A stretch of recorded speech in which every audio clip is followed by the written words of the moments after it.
merci de nous retrouver chez Altarea Investment Managers pour dresser le bilan de la première année d'existence de la SCPI Altarea Conviction. Avec vous, Philippe Delhotel. Philippe, bonjour. Bonjour Bogdan. Vous allez bien? Très bien. Alors, vous relevez le prix de part de 300 à 305 euros. Pourquoi si tôt?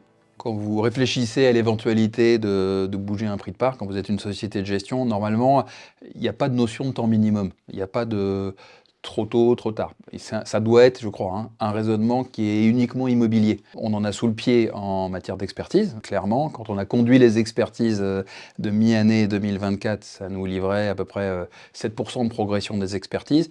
On s'est dit qu'on voulait marquer le coup déjà auprès des premiers investisseurs qui nous avaient fait confiance il y a près d'un an, et puis qu'en plus ça nous permettait de ne pas insulter l'avenir non plus pour les nouveaux souscripteurs, puisque vous avez donné la hausse du prix de part. 305 euros, c'est la valeur de part aujourd'hui. Il faut peut-être la comparer avec des valeurs d'expertise fondamentales pour nous, qui est toujours la valeur de reconstitution, qui est aujourd'hui à un petit peu plus de 320 euros. Donc on avait la capacité immobilière à le faire, on l'a fait. Vous allez distribuer un coupon de 6,5% pour cet exercice. C'est beaucoup ou pas compte tenu du contexte de ces derniers mois qui était tout de même très favorable pour le marché? Ce dont je suis le plus fier, c'est pas de livrer 6,5. Je suis très content que ce soit une performance attractive à court terme. Mais le plus important pour nous, c'est de l'avoir fait dans des conditions satisfaisantes, en mettant de côté aussi à peu près un semestre de distribution, en plus de ces 6,5%. Le court terme, c'est très bien, et on est au rendez-vous. Mais il faut déjà qu'on s'inscrive dans le moyen et le long terme. Mais je pensais plus à la concurrence, parce que vous allez dire 6,5, ça a l'air bien comme ça sur le papier. S'il y a des gens qui font 10, et on en parle un peu sur le marché.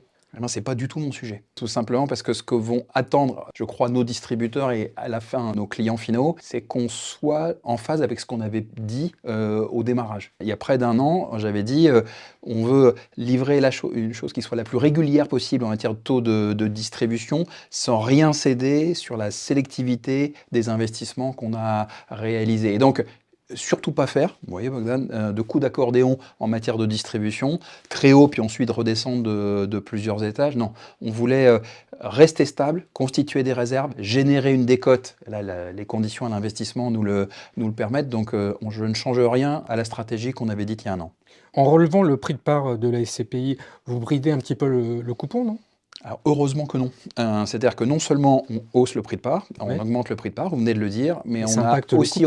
Non, parce qu'on a décidé d'augmenter le coupon au même moment pour 2024 et pour nos objectifs, donc garantis, de 2025. Donc en fait, on ne bride rien, on garde un taux de référence qui est un taux de 6,5% pour 2024 et aussi pour les nouveaux souscripteurs post-valorisation de 2025.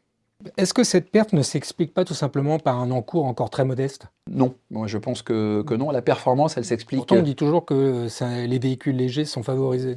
Plus que léger, c'est jeune. Un véhicule jeune, j'assume à 1000%, il est privilégié. Il a donc acheté dans des conditions d'investissement à moins 20, moins 25 ou moins 30% des prix d'il y a 2 ans et demi ou 3 ans. Ça, c'est vrai. Ouais, d'ailleurs, vous pouvez bouger beaucoup plus vite qu'une SCPI qui a 3-4 milliards. C'est vrai. Ma force, c'est ma jeunesse pour les conditions d'investissement.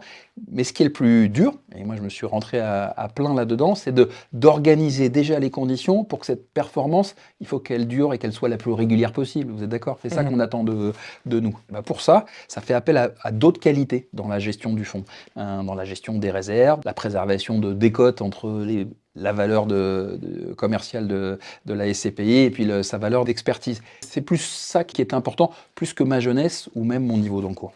Beaucoup d'experts pensent que 2024 était l'année idéale pour les SCPI, en tout cas pour les acheteurs. Est-ce que vous le pensez aussi? Les experts, ils ont, comme tout le monde, ils ont aussi beaucoup évolué au cours de 2024. En 2024, vous aviez un contexte de taux qui était favorable, c'est vrai, d'accord, avec le post-2022.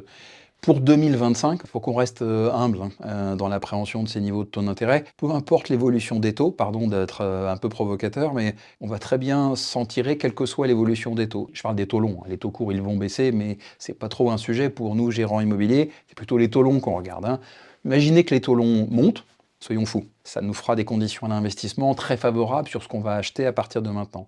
S'ils sont stables, tels qu'ils sont aujourd'hui, c'est déjà le terrain de jeu dans lequel on s'ébroue depuis déjà quelques trimestres. Et s'il baissait?